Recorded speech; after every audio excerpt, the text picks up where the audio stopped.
ನಾನಿವತ್ತು ಬೇಬಿ ಪೊಟ್ಯಾಟೊಗಳನ್ನು ಉಪಯೋಗಿಸ್ಕೊಂಡ್ಬಿಟ್ಟು ಮಕ್ಕಳಿಗೆ ತುಂಬ ಇಷ್ಟವಾಗುವಂತಹ ಈ ಪೊಟ್ಯಾಟೊ ಕರಿ ಹೇಗೆ ಮಾಡೋದು ಅನ್ನೋದನ್ನು ಶೇರ್ ಮಾಡ್ತಾಯಿದ್ದೀನಿ. ಇದು ಚಪಾತಿ ಜೊತೆಗೆ ಹಾಗೆಯೇ ಅನ್ನಕ್ಕೂ ತುಂಬಾ ಚೆನ್ನಾಗಿರುತ್ತೆ. ಹಾಗೆ ಬೇಗನೆ ಆಗುವಂತಹ ರೆಸಿಪಿ ಕೂಡ ಇದಾಗಿರುತ್ತೆ. ಹಾಗಾದರೆ ರೆಸಿಪಿನ ಹೇಗೆ ಮಾಡೋದು ಅನ್ನೋದನ್ನು ಬನ್ನಿ ನೋಡ್ಕೊಳ್ಳೋಣ. ನಾನಿಲ್ಲಿ 10ರಿಂದ 12ರಷ್ಟು ಆಲೂಗಡ್ಡೆಯನ್ನು ತೊಗೊಂಡಿದ್ದೀನಿ. ಸಿಪ್ಪೆ ತೆಗೆದು ಚೆನ್ನಾಗಿ ತೊಳ್ಕೊತಾ ಇದ್ದೀನಿ.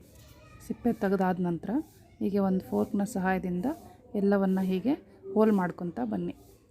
ಇದು ಮಸಾಲೆ ಚೆನ್ನಾಗಿ ಹಿಡಿಲಿಕ್ಕೆ ಅನುಕೂಲ ಆಗುತ್ತೆ. ಎಲ್ಲವನ್ನು ಈ ರೀತಿ ಮಾಡ್ಕೊಂಡ ನಂತರ ನಾನು ಒಂದು ಕುಕ್ಕರ್ನ ತೊಗೊಂಡ್ಬಿಟ್ಟು ಅದರೊಳಗಡೆ ಸ್ವಲ್ಪ ಎಣ್ಣೆ ಸೇರಿಸಿ ಈ ಆಲೂಗಡ್ಡೆಯನ್ನು ಫ್ರೈ ಮಾಡ್ತಾಯಿದ್ದೀನಿ. ಇದಕ್ಕೆ ಉಪ್ಪು ಖಾರ ಏನೂ ಹಾಕೋ ಹಾಗಿಲ್ಲ. ಹಾಗೆಯೇ ಇದು ಗೋಲ್ಡನ್ ಬ್ರೌನ್ ಆಗೋವರೆಗೂ ಚೆನ್ನಾಗಿ ಫ್ರೈ ಮಾಡ್ಕೊಳ್ಳಿ. ಫ್ರೈ ಆದಂಥ ಆಲೂಗಡ್ಡೆನ ಸಪ್ರೇಟಾಗಿ ಒಂದು ತಟ್ಟೆಗೆ ಶಿಫ್ಟ್ ಮಾಡ್ಕೊಂಡ್ಬಿಟ್ಟು ನಾನು ಅದೇ ಕುಕ್ಕರ್ನಲ್ಲಿ ಇನ್ನೂ ಸ್ವಲ್ಪ ಎಣ್ಣೆ ಹಾಕಿ ಅದಕ್ಕೆ 1 ಇಂಚಿನಷ್ಟು ಚಕ್ಕೆ, ಹಾಗೆ ಒಂದು ಏಲಕ್ಕಿ, ಹಾಗೆಯೇ 1-2 ಲವಂಗಗಳನ್ನು ಸೇರಿಸ್ಕೊತಾ ಇದ್ದೀನಿ. ಇದನ್ನು ಸ್ವಲ್ಪ ಫ್ರೈ ಮಾಡಿ ನಂತರ ನಾನು ಫೈನಾಗಿ ಚಾಪ್ ಮಾಡ್ಕೊಂಡಿರುವಂತಹ 2 ದಪ್ಪ ಈರುಳ್ಳಿನ ತೊಗೊಂಡಿದ್ದೆ ನಾನು. ಅದನ್ನು ಇದಕ್ಕೆ ಹಾಕ್ತಾಯಿದ್ದೀನಿ. ಇಲ್ಲಿ ಈರುಳ್ಳಿನ ಚೆನ್ನಾಗಿ ಫ್ರೈ ಮಾಡಿಕೊಂಡು ಅದು ಗೋಲ್ಡನ್ ಬ್ರೌನ್ ಕಲರಿಗೆ ಬರಬೇಕು. ಅಲ್ಲಿವರೆಗೂ ಚೆನ್ನಾಗಿ ಫ್ರೈ ಮಾಡಿ.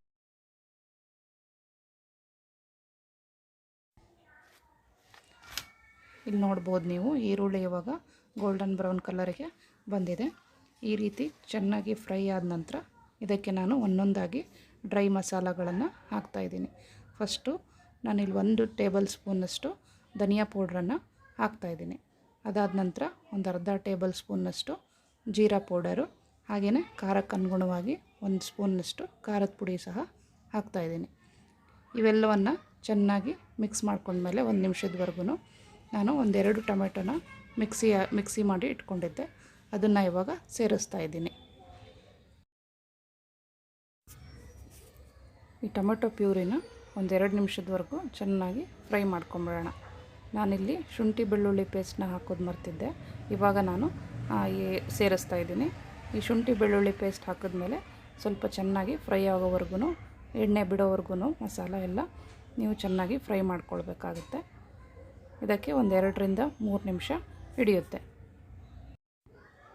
ನೋಡಿ, ಇಲ್ಲಿ ಮಸಾಲೆ ಎಲ್ಲ ಸೈಡಿಗೆ ಎಣ್ಣೆ ಬಿಡ್ತಾ ಬರ್ತಾಯಿದೆ.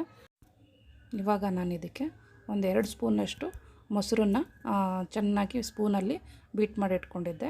ಇದು ಗಂಟು ಇರಬಾರ್ದು. ನಿಮಗೆ ಚೆನ್ನಾಗಿ ಸ್ಪೂನ್ ಮುಖಾಂತರ ನೀವು ಚೆನ್ನಾಗಿ ಬೀಟ್ ಮಾಡಿಕೊಂಡು ಆಮೇಲೆ ಇದಕ್ಕೆ ಆ್ಯಡ್ ಮಾಡ್ಕೊಳ್ಳಿ.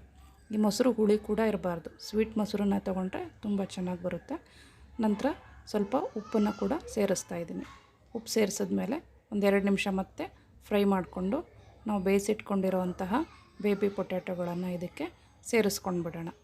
ಈ ಬೇಬಿ ಪೊಟ್ಯಾಟೊಗಳನ್ನ ಸೇರಿಸ್ಕೊಂಡ ನಂತರ 1-2 ನಿಮಿಷದವರೆಗೂ ಮತ್ತೆ ಫ್ರೈ ಮಾಡ್ಕೊಳ್ಳೋಣ.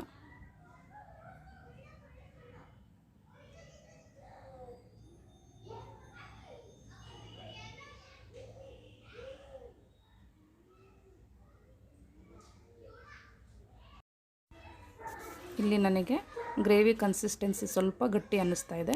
ಇವಾಗ ನಾನು ಒಂದು ಅರ್ಧ ಕಪ್ನಷ್ಟು ನೀರನ್ನು ಹಾಕ್ಕೊಂಡ್ಬಿಟ್ಟು ಚೆನ್ನಾಗಿ ಮಿಕ್ಸ್ ಮಾಡಿ ಕುಕ್ಕರ್ನ ಮುಚ್ಚಳವನ್ನು ಮುಚ್ಚಿ 2 ವಿಷಲ್ ಬರೋವರೆಗೂ ಕೂಗಿಸ್ಕೊತಾ ಇದ್ದೀನಿ.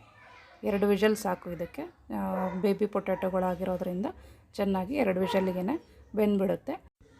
ಕುಕ್ಕರ್ 2 ವಿಷಲ್ ಕೂಗಿದ ನಂತರ ಪ್ರೆಷರನ್ನು ಅದಾಗೆ ಹೋಗಲಿಕ್ಕೆ ಬಿಟ್ಬಿಟ್ಟು ನಂತರ ಇದನ್ನು ಮತ್ತೆ ಸ್ವಲ್ಪ ನಾವು ಗರಂ ಮಸಾಲ ಹಾಗೆ ಕೊತ್ತಂಬರಿ ಸೊಪ್ಪನ್ನ ಹಾಕ್ಕೊಂಡ್ಬಿಟ್ಟು 1-2 ನಿಮಿಷ ಕುದಿಸಿದ್ರೆ ನಿಮಗೆ ಇಲ್ಲಿ ಬೇಬಿ ಪೊಟ್ಯಾಟೊ ಕರಿ ರೆಡಿ ಆಗುತ್ತೆ. ಇದು ಚಪಾತಿ ಜೊತೆ ತುಂಬಾ ಒಳ್ಳೆ ಕಾಂಬಿನೇಷನ್ ಆಗಿರುತ್ತೆ. ನೀವು ಕೂಡ ಒಂದು ಸರಿ ಟ್ರೈ ಮಾಡಿ ನೋಡಿ. ನಿಮಗೆ ಈ ರೆಸಿಪಿ ಇಷ್ಟ ಆಗಿದ್ದರೆ ನನಗೆ ಕಮೆಂಟ್ ಮೂಲಕ ತಿಳಿಸಿ. ಹಾಗೆ ನನ್ನ ಚಾನಲನ್ನು ಸಬ್ಸ್ಕ್ರೈಬ್ ಮಾಡ್ಕೊಳ್ಳಿ. Thank you for watching.